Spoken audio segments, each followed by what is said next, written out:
Today, we're going to go on a trip through time with tequila a little bit here. We're going to talk to Scott Baird, one of the owners of Pantera de Oro Extra Añejo tequila. This scored really high for me in a Tequila Matchmaker Extra Añejo blind that we just did. And I didn't know anything about this tequila. And if you don't, you're going to learn about it tonight. Stick around. This is a great interview.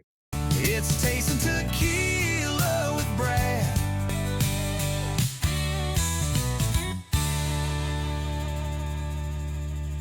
Talk about this new amazing tequila, Pantera de Oro, and I'm here with Scott. How are you doing this morning? It is this morning. I'm great, Brad. How are you? I'm doing fantastic. And whenever I get an opportunity to start drinking early in the day, that always makes me happy. Tell everybody who you are so they can get a grip on where we're going to go in this interview. Oh boy. Let's keep it tight. Who I am. Well, my name is Scott Baird, Bay Area native. I've owned 2 bars in the Bay Area. Still do own one called Trick Dog.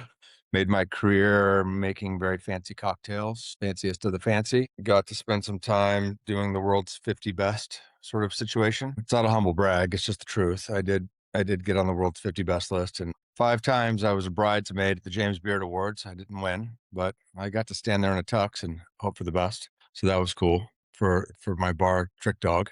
My very first job in the bar industry was at an amazing place in Berkeley called Cesar. And it's next door to a very famous restaurant called Chez Panisse. So if you don't know that restaurant, you do actually know that restaurant. Like the reason that there is local farm to table food is that restaurant. Wow. So I happened to work next door to it at a really great Spanish tapas bar, and the guy that ran it had incredible taste. So back in 2004, this place had maybe the premier spirit selection on the West Coast. So lots of bartenders from San Francisco would come in to taste the things we had, and he was a really great educator. And I fell in love with a brand called El Tesoro. It was in a round bottle at that time with a really nice subtle paper label. I don't know. It just was so much better than all the other tequilas. I just couldn't get enough of it. And then I got my first job in San Francisco, and the guy that hired me was using El Tesoro as the house pour in the well. Wow. And I was like, well, this is pretty cool. And I reached out to the Southern Wine and Spirits guys. This is before Simon Ford. If you know, Ford's gin. Simon Ford was maybe the first brand ambassador on the planet that really made a splash. These things didn't exist in San Francisco. And I asked these guys, could I work for El Tesoro? I just love this tequila so much. All I want to do is go out and tell everybody how great it is. They laughed at me. So you're a bartender. You're an idiot. No one's going to hire you to go do that. We all know how that changed. Yeah. So I was ahead of my time there. And then, things just snowballed, and I went from that restaurant to owning my first bar and then my second bar. In the interim between my first and my second bar, I had a serious delay because of a terrible landlord. And I had the opportunity to launch Tequila Ocho in the United States on trade. So my partner and I and a couple of ambassadors in select cities started launching Tequila Ocho, which, as we all know, is essentially El Tesoro, right? So same family, same everything, same distillery at that time. And so I was kind of living my dream. And then at that point, we went from 3 ambassadors, 6 ambassadors to finally 12. And then I was fortunate enough to get sort of headhunted and picked up, and I helped create a brand called Ancho Reyes with the guys from Casa Lumbre, and then helped create the Ancho Reyes, the green version, and then the Alba Solo, the Nixta, worked on the Las Californias gin. So I was working in Mexico with frequency. I'm working on Tequila Ocho, and I'm working with the Casa Lumbre guys on those brands. We're compressing a number of years now, and a lot of experience in a short time for a conversation. I was flying to Europe on behalf of Casa Lumbre, and I was educating and doing seminars and cocktails all over Europe on behalf of Mexico and Mexican spirits, which was really cool. It was a really good time. And, it's nothing like standing in front of 300 guys in Moscow and ladies, the Moscow Bar Show, and talking about what it is like to be in Mexico, because your average Russian has not been to Mexico. So it was a fun slideshow to show and conversation to have. So that was a huge part of my life. And then, yes, if you fast forward enough, pandemic comes, the world shits the bed and I'm on hold, right? I've got my youngest son at that point. He's a year and a half. I'm not in the bar world at this moment. I'm not going back and forth to Mexico. I just really slowed down and it was wonderful. And about a year into the pandemic, I got a phone call from a friend who sells a lot of cheap wine to Costco. Okay. So Costco put out a bid. They wanted to replace their añejo. That's how it started. And this guy who usually sells Costco wine got the chance to bid the tequila. So it's usually only 5 or 6 people get the chance to bid. And so he knows, and he would admit this, so I'm not outing him, literally nothing about tequila. It's not his world, but I do. So he asked me if I would help him. And I said, great, buy a ticket, here I go. So I went down to Mexico and started kicking tires on trying to find a large amount of añejo. I found it, submitted it, didn't win the bid. And then 2 weeks later, Costco puts out another bid for the Blanco. The Blanco, 600,000 9-liter cases, year one. It's an obscene amount of tequila. This is a different world for me, right? So I'm now going from my good friend Felipe and Carlos Camarena, the little guys, the small guys like Chava, right? Or going down to say what's up to Stefano at Fortaleza, where I'm in the most craft distilleries that exist, to going to distilleries that do 160,000 liters a day, like incredible volumes of tequila. And they don't know who I am. And I'm not telling them. They just think I'm Scott, the tequila broker, not Scott, the bartender, craft tequila guy. Because had they known that, they probably wouldn't let me in the door. They wouldn't want you to see what's behind the curtain. They don't want me to see how that sausage is made at all. Definitely not. No. Because it's not cute. It's not cute at all. It looks like going to an oil refinery. I mean, they're massive industrial distilleries, right? All the bad words, diffusers, column, all the bad words. Yeah. So, but that's how you make tequila for $17.99 for a 1.75. There's no way you can't. So it's just the game, right? So I'm being exposed to a whole different side of the business. In that process, my friend Sergio, who owns Don Fulano, introduces me to a guy who he grew up with. He's known since junior high school. And this guy has helped him broker a decent amount of tequila. So this guy and I go bopping around looking for samples for Costco, but in the process of driving around, because I don't, when I go to Guadalajara, I just rent a car and drive. I don't get a driver. I don't take car. I just do it. So I just drive. So we're on long drives to the Highlands or over to Tequila Town or whatever it is. And he plants a bug in my ear. And he shows me a picture of a warehouse full of barrels. And he said, what do you see? I was like, I see barrels, tequila in barrels. He's like, no. This is a bank. I was like, oh, okay. I get it. I see what you're saying. Because I remember early in my career when I worked at Cesar, the guy that ran the program was Basque French. And he would always say that in France, there's not like you don't have a retirement plan. You just have barrels of Armagnac. You would just stow a barrel every year, and that's the thing you would sell as you got older. So I kind of understood logic. So this guy convinced me to gather resources from 10 of my friends. We put together around $200,000 and we bought Blanco at the height of the agave prices. At that point, I think they were like 34 pesos for a kilo. So, and we're making this tequila with a combination of autoclave and oven with stainless steel stills.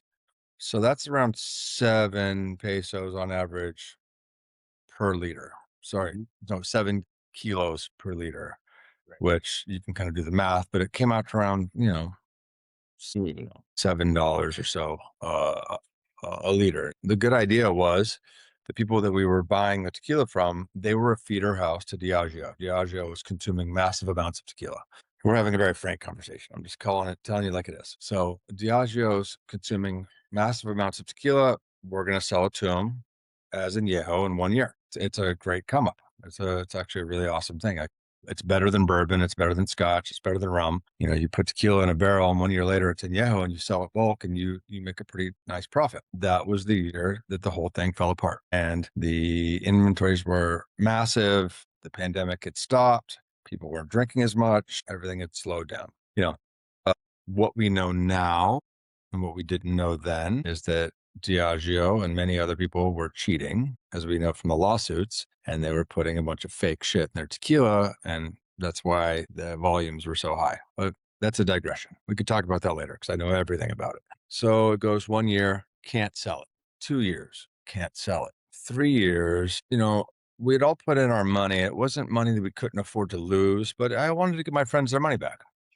Just I was feeling badly, wanted to get their money back. And so I reached out to a very good friend of mine who, before he left, was about as high as you could get in the third biggest distributor in California, which is saying something because California is maybe the largest liquor market on the planet. I reached out to him. He's my partner now in Pantera.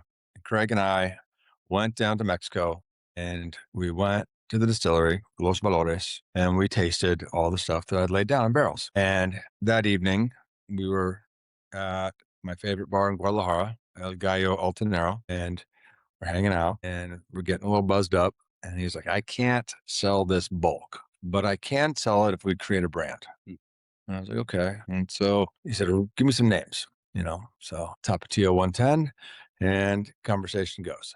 And I wrote down 4 names, and one of them was Pantera de Oro. Now, I just thought it was fun, a little bit silly, had the ability to kind of fall in. I could immediately see the label. It's not finished, but that's another story. I could see the label in the way that I see the Tapatio label, which is one of my favorite labels. And it's like if you know kind of labels. I love those labels. I don't need you to tell me you're premium because you paid stranger $150,000 to do your bottle. I kind of love it that you inherited it from your grandparents, but you make a really great product. Like those are great labels. I love those labels.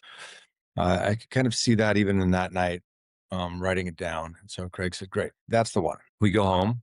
We knew it was going to be either 49 or 53, right? Percent alcohol. We knew it was going to be a higher proof.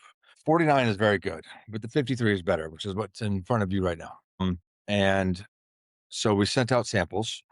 It's like dropping bait while trolling, Craig sent it out to 8 or 9 different large retail outlets. And like when I say large, I mean like BevMo, place called Grocery Outlet, statewide in California, places like that. Even Trader Joe's got some. When you drop a hook into the water, you don't expect to catch Jaws, Right. and you do. And we caught Costco. Wow. And they put out an order. I was at Tales of the Cocktail, end of July. I also have another thing where I make a pickle beer. So I was there, handing out pickle beer to everybody at Tales of the Cocktail and having a good time. And I get a phone call. Costco wants 1,600 cases. Wow. We have until October 1st. That's fantastic. Yeah, and I just told Craig, I was like, just say yes. I was like, we'll figure it out, because the logistics on this are, I don't know, they're like Everest at this point. Like getting that much tequila out of Mexico in that short amount of time legally that's not going to be an easy task. So then it began. Clock starts ticking, right? We had to find bottles. So we had to find a liter bottle that somebody had in stock, because right now glass is still, it's not the shortage it was during the pandemic, but it's still not as easy to get as you might think. So luckily, Sabre Glass, which is a French company, outposts all around the world. They've got factories in Mexico. They have the bottle in front of you, the bottle in front of me.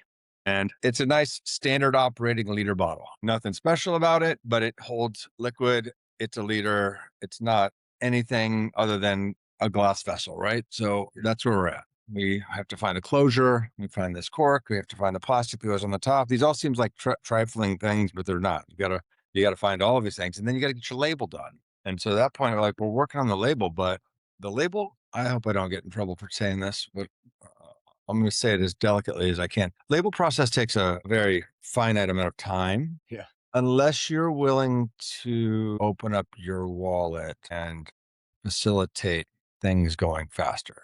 Wow. Can we leave it at that? Yep. Yeah. I think everybody will pick up what you're putting down. In Spanish, there's a word called mordida. It means little bite. When the police pull you over and ask for your ID and say you can go if you facilitate this for me, that's called a mordida, right? So I had to pay a couple of those to get the thing into the tunnel and out of the tunnel. So The label isn't. I would say this label is a draft. It's 65% there, and I'm fine with that. But that's as close as we can get it. We would have chose different paper.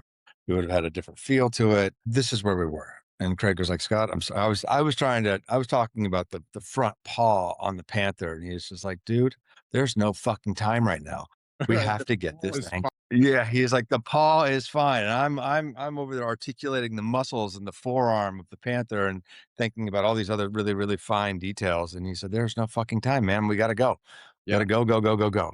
And I'm glad that I listened to him. So we did go, go, go. And I mean, the month of September was maybe one of the most stressful months of my life. Just going down.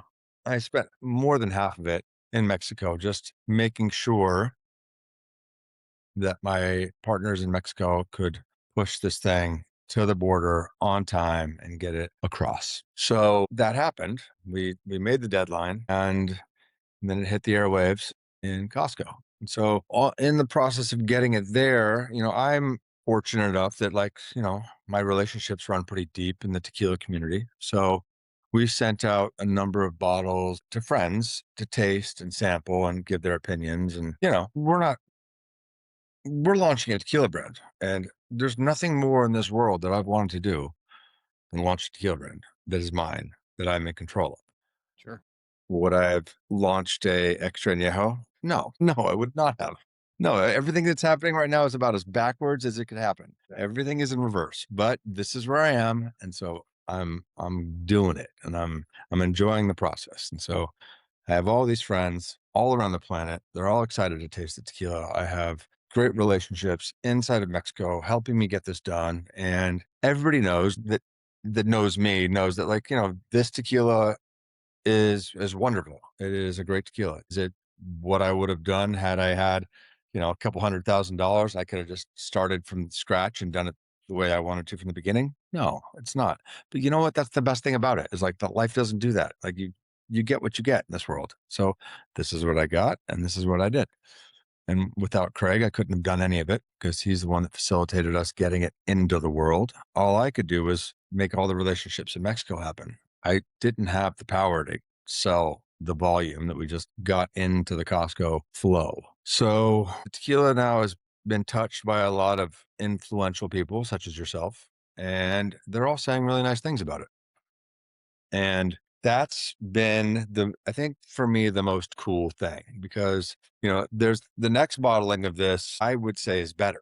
So the tequila actually is going to get better for sure. We were forced when we laid down the first amount of tequila.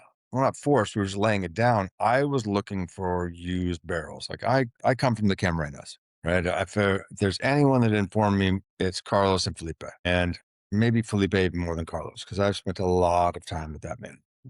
Very nearly was a early owner of G4 and would have launched it in the United States, but our big financial partner backed out. I've been to Pendio since Pendio didn't even work. Like, it was being built brick by brick, and I was there seeing it. Cheers. Should join you. Oh, it's so good. I have myself a little 9 a.m. tequila. It's perfect over here with this rainstorm in California. So, my exposure is to heavily used barrels. And so when we laid down the initial lot, it's equal parts American and French, and first and second fill mostly. But as we, after the first 3, 4, 5 months, we laid down a second half of the tequila, and I was able to collect fourth, fifth fill barrels. Kind of like the thing that beat us in that agave matchmaker tasting, the El Tesoro. Yep. The barrels are used like that. So the color is slightly less dark, and the agave is more prevalent. Very much still like this, which what I love about this is that, no shade on American oak, but I prefer French oak with tequila. I think it's better. I do. I always have. And this is drinking to me a lot like an Armagnac, to go back to that we mentioned earlier, full circle, or a brandy, which it's great because tequila was always called a brandy way back when. So it does have a brandy-like quality, which I very much appreciate. And in the next bottling or two, there'll be a little bit more agave, and the wood will be a little bit more integrated, but still the same character. So that is the story of the Pantera. That is fantastic. let's slide back to that tequila, the agave matchmaker, tequila matchmaker blind. Since it went out to a lot of people who are enthusiasts, do you think that all of us seen that super light color and the only one in the tin had one that looked like a very light aged repo? We all were skewed to think what that one was, and it ended up rating higher because 100%. mindsets. Yeah. 100%. Yes. Yeah. 100%. Like, I mean, I saw last year's agave matchmaker. It was the tequila matchmaker at that time, the Agaves Awards. I was a judge. You know, I'm a judge at the San Francisco Spirits competition. I do this for a living. I'm the same as you guys. So if I were to receive that list of 20, I would have done exactly the same thing. And I'm sure that if I had had that Tesoro in front of me, I would have known immediately what it was, or at least who it came from. That's where I was like, okay, this is a Camarena, and I just don't know which one. And I really felt like it Yeah. wasn't in the G4 family. I was kind of leaning towards Carlos, and but not knowing, it could have been an Ocho, it could have been an El Tesoro, Yeah. it Yeah, I was mean, right I there. haven't tasted that tequila in a minute. Yeah, like, I would have been right there with all you guys, right? 100%. Like, one of the things that people do say to me is, "Well, man, a lot of color on that." And the thing I can say about it is I don't know how many distilleries you've been to. I've probably been to about 150 down there. I've been I to think about there's 25. 220 total. Like 220 roughly. I think I've been to about 150. So everybody's bodegas are different, right? If you go to Siete Leguas, they have a cave. It's down. It's cold. It's more humid. It's more climate controlled. If you go to G4, same thing. He's got his stuff down under the ground. But there are a lot of barrels sitting in corrugated metal warehouses that are not climate controlled, and they're just sort of ambient. Ambient Guadalajara is 85 degrees, Right. right? If you take so in some ways it's like a Caribbean aging where, I did some work with rums, and I was in Puerto Rico a decent amount, working with Don Q rum, and understanding that 3 years in a bodega in Puerto Rico might as well be 7 years in Kentucky. Right. And it's all happening much faster. So I don't think this is quite that, but it is a much more compressed wood timeline than would be in some of the more climate controlled aging warehouses that I've been to. Yeah, but even So in that the tasting that we did with the 10, this one stood out so much that it won for me in second in taste, second in nose, first in value. And my score oh, in my point value, was no one can touch us. $100, 750. Yes. I mean, I don't know. Taste it side by side with the Tears of Urana. It stands up right there next to it. It 100%. and honestly, in terms of color and wood, they're very comparable, Mhm. and that's a great tequila. It really is. We're right there with it. So, this is one of those if you know kind of situations where I don't think that it'll price like this forever. Sure. I mean, we'll try and keep it at the value or as close to the value as we can, but you have to remember this tequila was born out of the desire for me to get my friends their money back Right. because I wanted to be a good friend to the people that believed in me and supported me. And the only thing I was thinking about was getting my friends their money back, maybe with a little profit. Sure. Maybe, but at least getting their money back. Right. So the driving force was to take what we had, which I think we now all agree is very good, getting in a package, getting it to market, getting that money from somebody, and then me being able to give that to the people that supported me. And then from that moment, it's like if you think about it like you're launching a ship, putting something out to sea, right? I think about this as something that's been put out to sea. There are yachts in this world. There are warships, there are little sailboats, and this is a dinghy in terms of it's a very flavorful little dinghy, but this little tiny boat got put out to sea on the thinnest shoestring you could. And with a lot of good relationships that I have and a lot of goodwill, it's getting well received, which is my favorite thing. And my friends are all stoked on it, which is rad. Like I've been to a couple of agave showcases, Mexico in a bottle, and we were down at Good Juice in Austin. And the people that I really respect are saying nice things about the tequila. And at that point, I think that I feel Pantera is successful. You know, you saying what you said, you saying giving us second place and putting us right there at the top of that standing. I mean, that was a blind tasting. Yeah. You know, I love if you read the matchmakers blog post it Pantera de who is what he says Yeah, in the exactly. paragraph about, you know, it's like we're, you know, it's like a great underdog story, right? Yeah, it was Which, the guy that came out of nowhere, that's what was kinda yeah. cool about it. But now hearing So your history, you're not the guy that came out of nowhere. no, I am not the guy that came out of nowhere. I'm definitely in the shadows of the tequila world. I have lots of really wonderful friends, and my friends just happen to be the best tequila makers in tequila. So Yeah, I'm pretty lucky, you know. So and that was the craziest thing about going down for that Costco run is, you know, under some subterfuge and some camouflage, talking about myself as like a tequila broker, not as the Mr. Fancy Cocktail tequila guy. Man, I saw some shit. Like I've seen it. I have seen it. I mean, 4 years ago, my conversations like my conversational Spanish is pretty good. mm, Like, well, I'm gonna have a translator if there's a contract involved, but I can hold my own. sure. Lots of evenings sitting around drinking and having tacos and talking about the state of tequila. You know, Diageo, I know you're a scary company, but you can go and because you have been lying and cheating your way through so many different things for so long. And you know, I've known about that for 4 years. Like it wasn't a surprise to any of us. It was just finally somebody, which I love. It was like a bartender and a shop owner and a restaurant owner that had the balls to throw that lawsuit into the world. The Yeah, first one, yeah, like they're kind of my heroes. I got to meet these guys because you know Diageo, they're old school gangsters. They're not cool. They don't do good business, and they've done bad things for tequila, right? And they yeah, caused the agave crash. The reason the prices crashed is because they falsified how much agave they were buying, and then the growers grew more than was necessary, and now the growers are pissed. So yeah.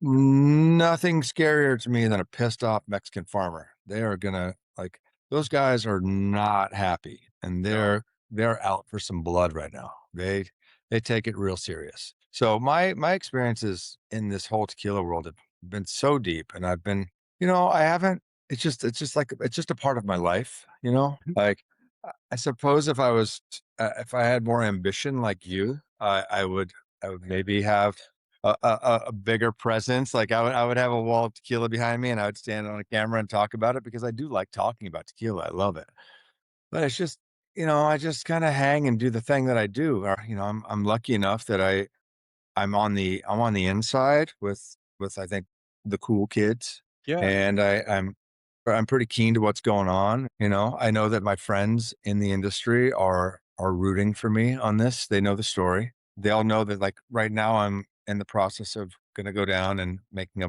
a Blanco this winter, okay. and That was gonna be a the rep. questions I was gonna go next is, are you going backwards in this business? Are we gonna go Yo, yes, añejo, sir, añejo, dude. repo, blanco? You know I am. I love it. Yes, you know I am. So, and it'll be simple. Like it'll be additive free, period. It'll be from the best agaves I can source, period. Like we'll work off of bricks and terroir on that. And then it will be either still strength or barrel strength, depending, right? Those will be the values of the brand, right? I've always liked the barrel and the still strength tequilas the most. I mean, if you go to Felipe's house and you're hanging out with him, his personal repo that you're going to drink at his house that he pulls out, that's his favorite, that he keeps for himself, there'll be barrel selections that he pulls between 107 and 110. Wow. And that's the best tequila I've ever had in my life. It's it been in a bottle commercially? Never. It's the best tequila I've ever had. And I've known for a very long time that higher proof tequilas are where it's at. It's just, you know, proof tax being what it is. And then there's just sort of the industry standard. So people kind of just all follow the herd in a lot of ways, toe the line. Like they don't want to step too far outside of it, but it's happening now. And so we won't be unique in that at this point. I mean, I would have loved to have been 2 years ahead because I think we would have been more unique, but now I'm really happy that, you know, that's what's happening. You gonna stay at the same distillery that you're at now too? That remains to be seen. That remains to be seen. That remains to be seen. I'm very fortunate that I have options. And the thing that I want is, if not total control, at least collaborative control. I don't need to be tequila master splained.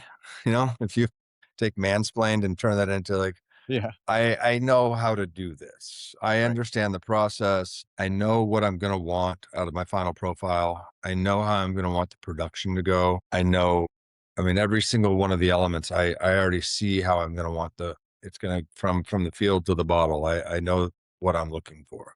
And then inside of that person, the Maestro Tequilero that I end up working with will offer me some refinements, I'm sure, but I have my recipe, right? I have my marching orders personally from what I know and what I've seen and what I understand. I mean, if you get to go to Cascahuín and Fortaleza and Siete Leguas and Alteña and see what everybody else is doing, those guys are all doing. Yep. And then you can absorb that and synthesize that and sort of process that in your brain. You've got a pretty good blueprint for making good tequila. Yeah. And I've been to each one of those, and You know? each one's uniquely different. Yeah. But also you can find a lot of the same within that uniquely different. Yep.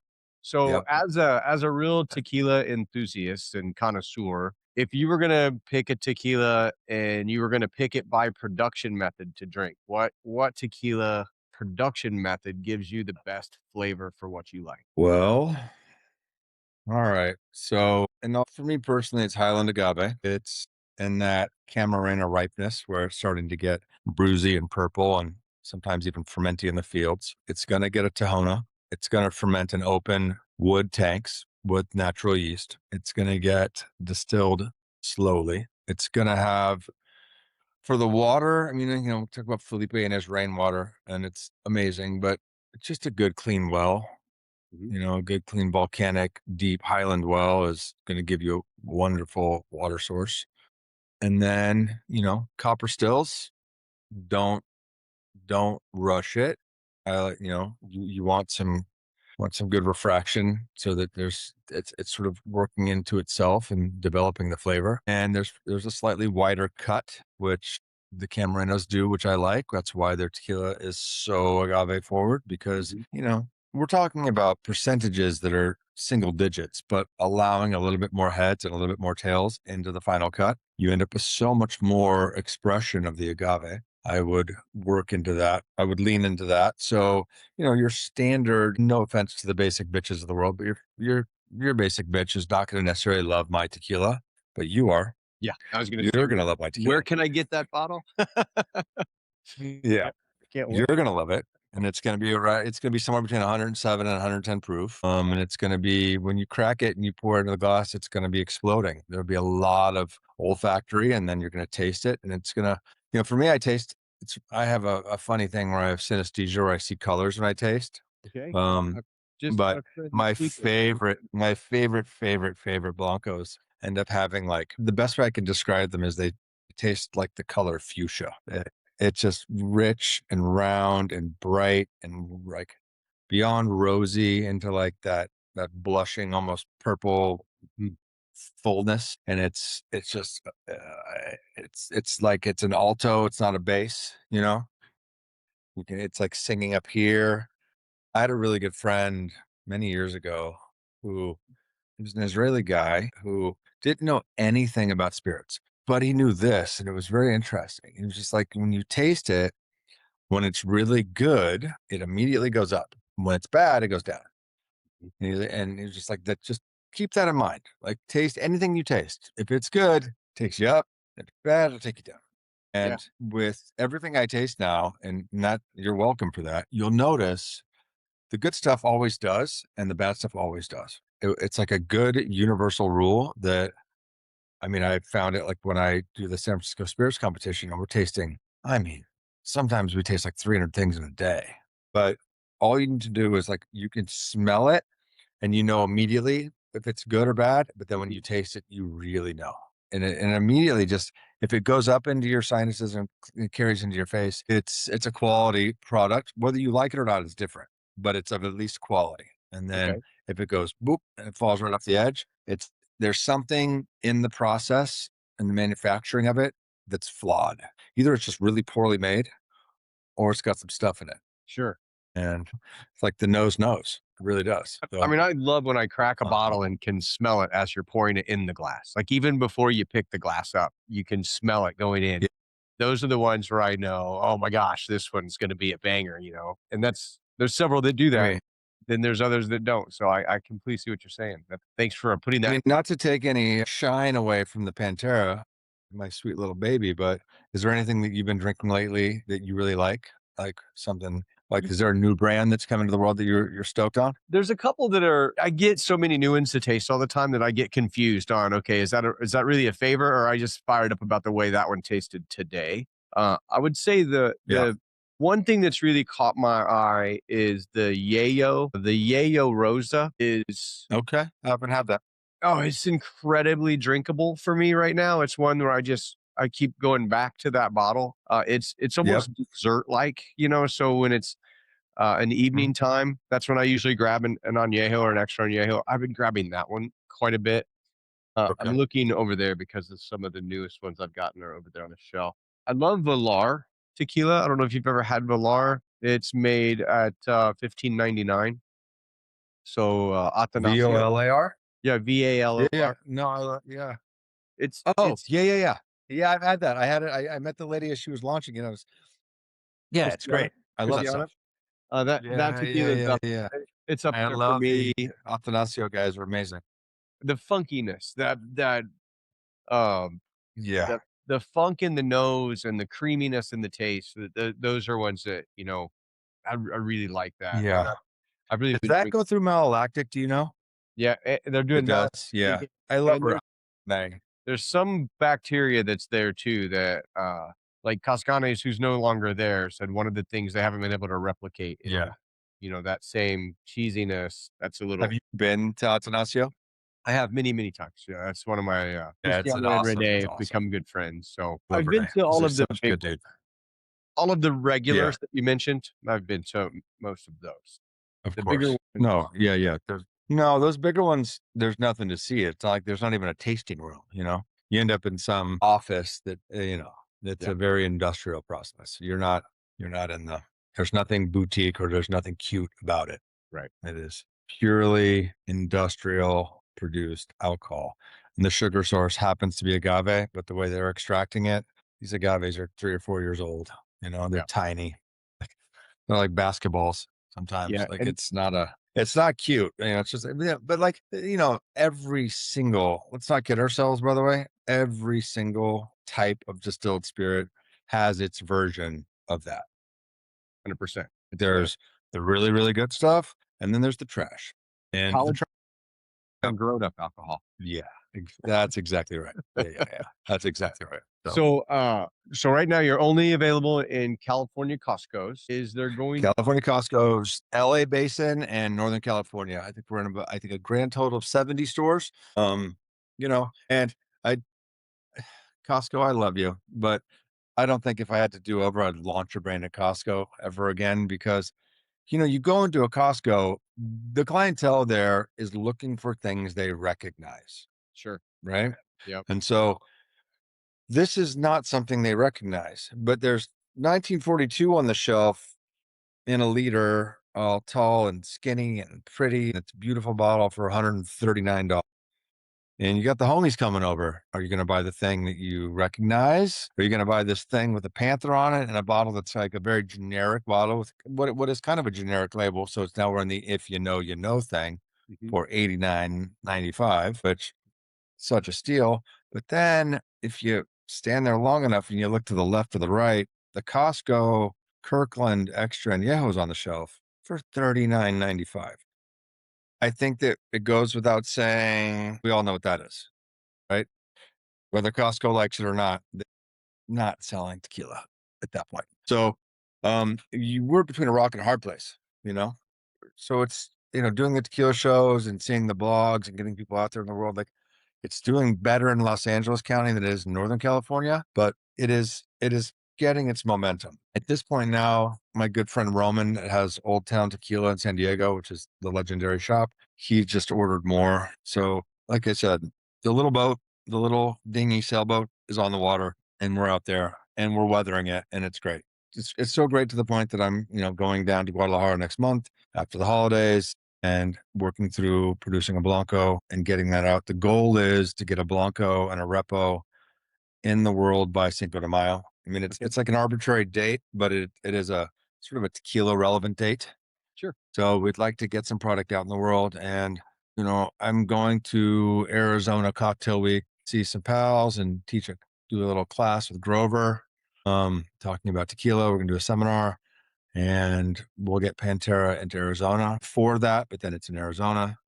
I got to go do something in Texas. And so we're going to get it into Texas so I can do that. So by virtue of the stuff that I do travel wise and conversationally in the tequila world, I get to drag Pantera with me. And once it gets into the market, then the hard work really starts, but at least it's in the market. We're just trying to open some doors. And, right now it's also direct to consumer. So anywhere you are in the United States, if you go to the Pantera de Oro, PanteraDeOroTequila.com, we got you. If you sign up for the thing, and I'm the most technologically backwards person on the planet. If you sign up for the thing, you get 10% off. And if you buy 2 bottles, the shipping is free. Craig always wants me to see. Craig likes it when I say all these things. Okay, I have another question for you because I think this answer is going to be cool. I ask people all the time that are brand owners, this is kind of your baby. This is something that you've brought to market. If you could sit down and share a glass of it in the story with absolutely anybody ever in history, alive, dead, famous, not famous, who would you want to sit down, pour a glass of this with, and share the story of this tequila? Dennis Lapouillade. Okay. Taking it full circle. Dennis Lapouillade is the guy that I got hired by at Bar Cesar next door to Chez Panisse, the Basque French guy who is a James Joycean scholar. He's very droll. Winning and earning his respect is not easy, to say the least. And so he's a master sommelier. He pushed me to know a lot about wine and know how to use my nose and use my mouth. Del Maguey didn't exist in the United States. The very first place to carry Del Maguey in California was Cesar. Like Wow. I've been drinking that shit since 2003. Like it's Wow. like I think his first placement in California. Dennis, if he listens to this ever, I think he'll think it's funny. Like I don't think he really liked me in the beginning because I was a pretty cocky young man who just wanted to bartend, but I did want to do right by him. And he taught me more than anyone's ever taught me about anything as it pertains to spirits and how to think about spirits, wine, how to taste, literally just how to even taste food, just how to really experience things through your mouth and your nose and your eyes. And then also the work that you have to do, the research you have to do, the reading you have to do, and then just go there because you don't really know what a thing is until you've been there. Like it's fine to taste wine. Go to the winery if you can. Like I love Loire white wine. I love Chenin Blanc from France. It tastes great in California. It tastes way better in the Loire. And it also makes a lot more sense when you're there and you're eating the cheese that goes with the wine and eating the way they cook the meats that goes with the wine. Like when you get the whole thing. No, I know I wouldn't be who I am today without that man. Completely created the way that I think about tasting things. And so I think he would think the story is hilarious. He's living in Switzerland now. He he's writing the book on Swiss wine, it sounds like, and he's golfing and he's having a great life. He's older and retired. Yeah, Dennis is the dude. And I'd love him to taste it and hear the story because I know he would poke fun at me and he would laugh. And, he would also, his eyes would pop out when I told him about all the monster distilleries I saw on the way to getting the Costco thing. And the bribes that I might not have paid. We'll just leave that in the gray area. Just the joke that Craig and I have is that the Pantera de Oro story could be a Netflix tequila novella, like a little bit of a soap opera. Yeah. If we wanted it to be, because like the shit that's happened to get this thing across the line, it's laughable now, but if you'd called me mid-September, there were some moments where I was heads will roll, like angry. Like it was dramatic, to say the least. You did it in a mesmerizing time frame. I mean, I talked to so many brand owners that spent a year getting their name and their label approved, with their tequila Yeah.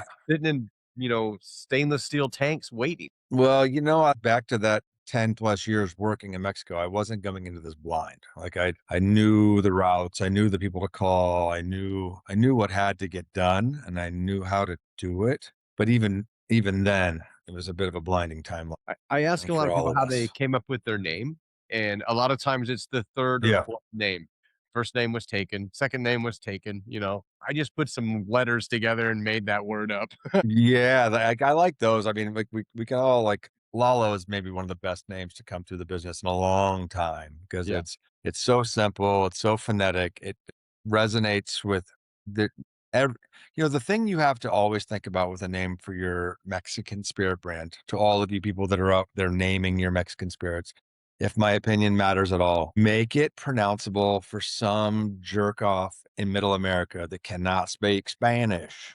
You right. gotta make it so anybody can say the name. Yep, Like, sorry, my redneck brethren, but if you make it so unpronounceable, that's why Casamigos is done well, right? Like, yep, you make it, and I hate to say it, like if you make it with too much heritage or too much Mexican personality, it doesn't translate well to the United States. The reality is 80% of the tequila that's sold in the world is sold in the United States. right. We consume all that agave juice. That's us. Yep. So you got to make it accessible to the us Yeah, that's because so we're the true. ones There's that, so many brands people can't they make up a name because they can't pronounce it anyway. yeah, I And a mean, little I gave Grover my recipe for a Sazerac. Uh-huh. I mean, I kind of glossed over it, but my bar was, on the world's 50 best bar list for 7 years straight. And I was really fortunate where I was one of those bartenders that was going to guest bartend in Barcelona and in Mexico City and Moscow and Paris and London. And I got to see a good chunk of the world and make cocktails for people all over the planet. Good. I'm good at making drinks. It's a thing that really, I'm a chef, but like I have a restaurant now and I'm the chef at the restaurant and it's all food and there's no cocktails at all. But the way that I started was chefing out cocktails because it paid better than cooking in a kitchen. Right. And Mm. it was like more fun. Like it's how I get to meet my wife because I get to flirt with her over the bar instead of being stuck in the back sweating it out with all the cooks. I know a thing or two about making drinks. And so I make this one. As soon as I tasted the Pantera, I said to Craig, the obvious thing that I think your standard person is say, oh, it's going to make a good old fashioned because everybody's got that bourbon familiarity.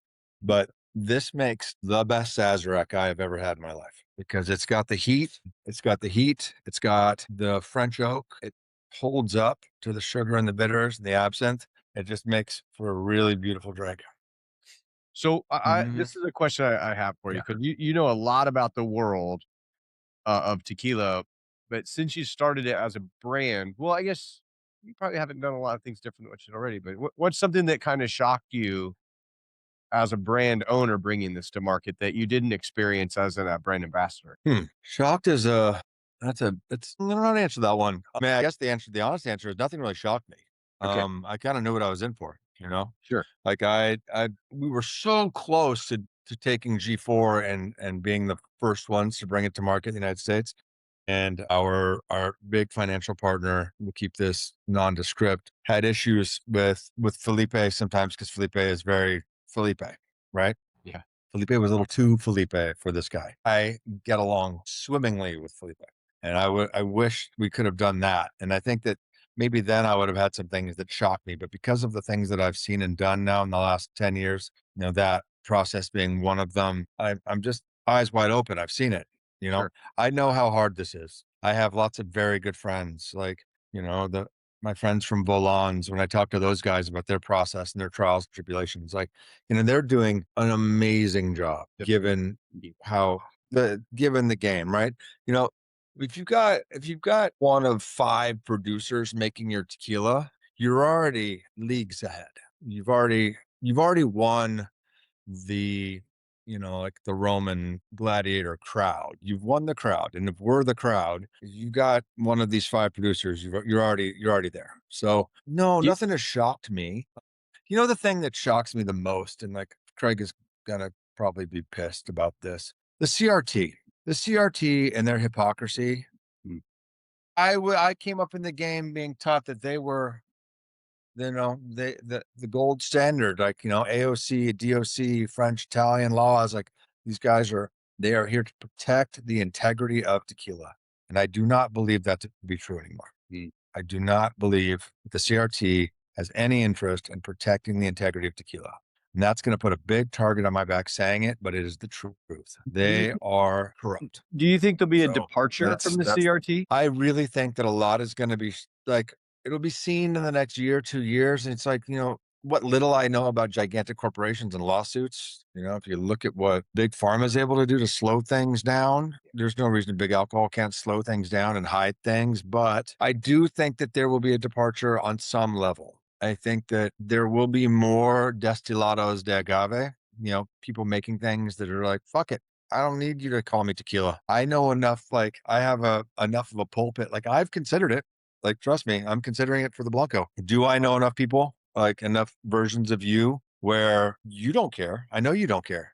If I tell you that this stuff is made the way that it's supposed to be made, and it's like there's a lot of declassified French wines that we don't see much of over here in the United States. I happen to be a Francophile for my wine. I love French wine above all the other wines. Being a Northern California boy that lives in a wine valley, French wine is the best. And there are a lot of wines that are made by winemakers who don't really like the game. They don't want to play it. They think that there are flaws in it, which there are. In every governmental system, there are flaws. I think that's a universal given, right? And so if you want to play the game, you play the game. If you don't want to play the game, you can try and exist outside of the rules, and then you're existing purely on your own integrity and then your ability to communicate what you are as a brand to the people that care about what you are as a brand. So if you can pull that off, then who fucking cares if it says tequila on the bottle? You know what I'm saying? You get freedom to do other things too. Yeah, look at Caballito, Serrero. Like we all know what that is. Yeah. We all love it. It's phenomenal. Nobody gives a shit. We love cracking that bottle and sharing it with our friends and telling the story. Like in my opinion, there's a lot of meat on that bone that I think a number of people, because I know I'm not unique. There's a lot of me out there, and there were a lot of versions of me out there trying, scrapping to get something to market and do something. Right now, agave's cheap. Right. Like grapes are cheap. It's a good time to produce a tequila if you know how to do it and you know people that are good at it and you're able to get it to market. It's a good time to do it.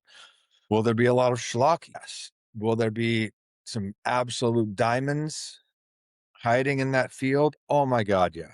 I mean, I've tasted some things that are, like last night I was drinking the Alta Canto high proof Blanco. Oh, dude, it is so good. It is so good. Or the Trujillo 56. You had that one? Yeah. It's delicious. Yeah, there you go. It's so good. Yeah. So, okay, Yeah. you said earlier 5 producers. You said there's the top. Who are your top 5 producers, would you say? I mean, all right, if you're ripping off the top, you got the Camarenas, you have Fortaleza, you have Cascahuín, you have Sergio Cruz just crushing it. Yeah. And then from there, it's like personal. I think it's Sergio Fulano and his uncle. Like, I think that would probably round out my NBA best 5 starting of all time. Like, that's probably who I would look at. And no shade on anybody else. There are other producers that are also really great. But, it's like, I love Siete Leguas. I love it. I love the guys from Arete. But if those are my 5, I think that's my 5. For different reasons too. They're all very different. Like once you get to know those individuals pretty intimately, I love Tequileño a lot. Nothing like so. I mean, I was very fortunate that I launched Tequila Ocho with Tomas Estes. Tomas Estes and I got to go all over the planet together. Tom, I called him my abuelo, and he called me Escocés, which means Scottish, essentially, because there's no translation for Scot in Spanish. And Tom and I had a real good time hanging out and talking stories. And I miss him so much. We would talk at least once a month, if not more. And his introduction for me to Tequileño and how excited he got about the Patanga and going to Tequileño. And we walked around the corner. We were at Fortaleza and we walked around the corner and he was like counting back. He's like, "You ready? I'm going to count back. 10, 9, 8. And we got around the corner and he went 0. Do you smell it?" And I was like, and then he said, "Pencil shavings and graphite," and hit my face. And I don't know what it is about that distillery, but that, like the depth of that perfect olfactory note and Tom counting it off to me. Like I love Tequileño. I love that distillery a lot. It's definitely up there for me too. So, but if the big five are the big five, it's Fulano, Fortaleza, Cascahuín, and then both sides of the Camarena clan. Yeah, That's it. that's a great and I you mean, mentioned Sergio Cruz in there. He is just doing some amazing stuff, and every time yeah, I said here. Try. it's like holy cow. No, dude, he's just he's ripping. Like he is definitely the most adventuresome in terms of like playing with process, playing with he's just like he's like pushing and pulling all the levers, you know. He's got yeast, he's got style of fermentation, he's got temperature, he's got agave. He's just really I mean, he's fucking around and finding out in the best way. Yeah. Like, and I love it. Like it yeah, his process is the most chefy, it seems like, of all of them, and he's not afraid. And like, Yeah. I'm sure that he has some probably massive failures. I haven't had them, but I'm sure that there are some things down there in tanks that are not great because you can't make the great stuff without making bad stuff. You gotta, you got to break eggs, right, to bake cake. He So, told me that a master distiller never makes a mistake. They just make a new profile. oh, And he said, "Now it may not be a right, good profile." right, yeah, no, that's a very funny master distiller thing to say. Yeah, Yeah, that's like, do you have a desert island bottle? I Do do you have one? know what that is. Like if you could only have one tequila for the rest Oh, of your life. so you got one tequila for the rest of my life on a desert island? Only one. Of all the things you've tasted up until now, is there one that you would be like, "That's it. It's the one." Cascahuín Plata 48. Okay. Yeah. I just Wonderful tequila. it's just a it's tequila. I mean, it's what it's supposed to taste like. That's I probably love what I that. would that's probably what I would pick, yeah, if I was on a desert island. Okay. I'd rather have 3, but if 1 was all I could have, No. that's probably the one I'd have. What about you? Yeah, yeah, yeah. Tapatio Reposado all day. So I was teetering between Cascahuín Plata 48 and Tapatio 110 because Tapatio 110 is incredible. so good. That Resposadas, as they say, is they drink more Reposado in Mexico than they do Blanco, right? There is something about the perfect integration of oak and agave, where if you get that thing right, it doesn't take much oak. That's the beauty of it. Like it's a Yeah. little bit, but you get that thing right. And for me, I think I've been just so close to, El Tesoro being my first love, really. I think Tapatio is just, I just imagine myself playing pool, drinking tacos, people are smoking, all the signs are hand painted. I'm in the middle of verandas and I'm drinking Tapatio and it's great. What It you just hits me. How do you feel about the bottle change that's happening? I don't want to talk about it. I know, I'm I a little felt the heartbroken. same way. A little Bottles heartbroken. up can and stock up on them. Celebrate as much as you can. Yeah, I'm bummed. I understand it. Yep. I do, but I don't like it. I Nothing. I figure if don't. I And like have, what I assume is I don't think it'll change in Mexico. I think it'll stay. I haven't talked to the clan to find out what's gonna happen. I put a call in, but I hope that it's like the Ocho bottle in Europe is different, right? And if you get Ocho down in Mexico, you usually get the European bottle. So there's those differences exist. So I'm hoping that it'll just stay the same. Like, I don't think the town of Arandas wants it to change. Call me crazy, but I think that they would like to keep it the way that it is. I think it's so beautiful. And it's like rustic simplicity. that's Is it. that, it's like when my grandpa was a wild turkey drinker and that old simple paper wild turkey label before it got fancy. It's just what I see in my head. It's like, some things don't need to be modernized or premiumized. Yeah. Alone. Yeah, I It's like a agree. can of Budweiser. Should look like a can of Budweiser. Just don't Exactly. fuck with it. I figure I'll just So use a funnel and I'll refill all of my old Tapatio bottles when I can't find them anymore. That was gonna be my goal. yeah, I mean, I can't imagine a world where the profile will change. I really am, so as long as that sticks, then we're good. Yeah, I agree. And then we're good. So Well, yeah. Scott, I wanna say thanks so much for doing this with me. Thanks for the bottle of tequila. It's the wealth of information. I feel like we need to make a monthly series with you to just get all of these nuggets out of your head. It would be Oh man, I've been thinking about doing a hot takes. Like my mouth writes some checks that my butt doesn't want to cash, but I've seen a lot of shit. And like there's a lot of things that Grover's like, don't say that. Don't just don't say it. And Yeah. you know what? Like, I don't know. I think that there's what frustrates me and makes me sad is that there's so much information out there that people don't have. And if they had it in being informed, I think they would enjoy agave spirits more. And also I think that they would be probably a little angry. And that's okay. Because there's some things that are happening that you should be angry about right now in the world of agave spirits. There's some injustices happening to something that I care very much about. Like beyond care. There's nothing I care more about in the spirits world than agave spirits. So the integrity of them means the world to me. And being able to speak honestly and maybe act as a, you know, California born ambassador to this, I take it serious, but I would love to. Yeah. You want to shoot the shit every month, man. I'm down. Yeah, Let's go. You we're want gonna to put come? that together. Yeah. If you want to come down and we make the Blanco, you should come down and check it out. It'll be a fun thing for you to see. Okay, done. I'm actually gonna be in Mexico in January too, so Oh, really? Well, let's stay in touch about that because I definitely will be down there in January for at least a week. perfect. So Well, I wanna say thanks a lot. Thanks for doing this. I appreciate you, and I appreciate you uh, bringing such an amazing it's tequila to my market. pleasure. This is awesome. Yeah, I'll ping you a Sazerac recipe so you can make one with that. Absolutely. Enjoy it. Cheers, my Right friend. on. Cheers, bud. Cheers. Have a great day.